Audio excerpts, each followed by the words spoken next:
Ah ouais, c'est bizarre. Faut pas que je regarde ce que je viens de croquer, mais c'est vrai que c'est fort en goût. Hein. Ah non, en fait, ça va. Non, c'est bon. Ah ouais, on dirait des frites. Ouais.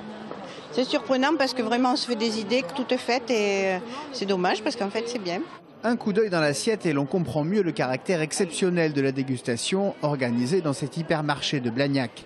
Verre de farine au grillon, en macarons, sablé ou goût barbecue.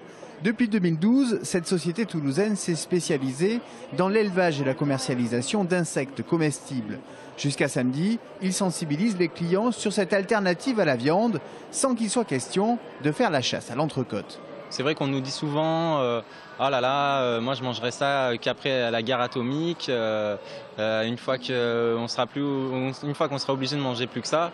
Si on fait ça dès aujourd'hui, c'est vraiment pour pouvoir enrichir la façon dont on mange aujourd'hui de la viande et justement pour pouvoir garder toute cette diversité-là. La consommation d'insectes est courante pour 2 milliards d'êtres humains. Elle est totalement marginale dans les pays occidentaux. Le potentiel de l'insecte réside dans son incroyable apport nutritif. L'équivalent de 10 grammes d'insectes, c'est l'équivalent d'un steak de 100 grammes en termes de protéines. Donc c'est 10 fois plus protéiné. Ajoutez à cela qu'avec 10 kg de nourriture, on produit 1 kg de viande en élevage ou 9 kg d'insectes. Voilà de sérieux atouts pour faire une place au grillon ou au verre de farine à l'heure de l'apéro printanier. Les clients sont-ils prêts ? Ouais, le proposer, moi j'en mangerai, déjà ma petite fille elle n'en veut pas. Hein. Mon petit-fils oui mais elle a dit non.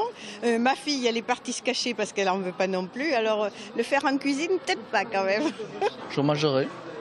Ah ouais. Je trouve ça bon. Ça va vite arriver dans nos supermarchés, je pense qu'on en mangera tous demain. Pour l'heure, ces produits ne sont pas distribués dans les grandes surfaces. Question de mois, c'est ce qu'espère cette PME.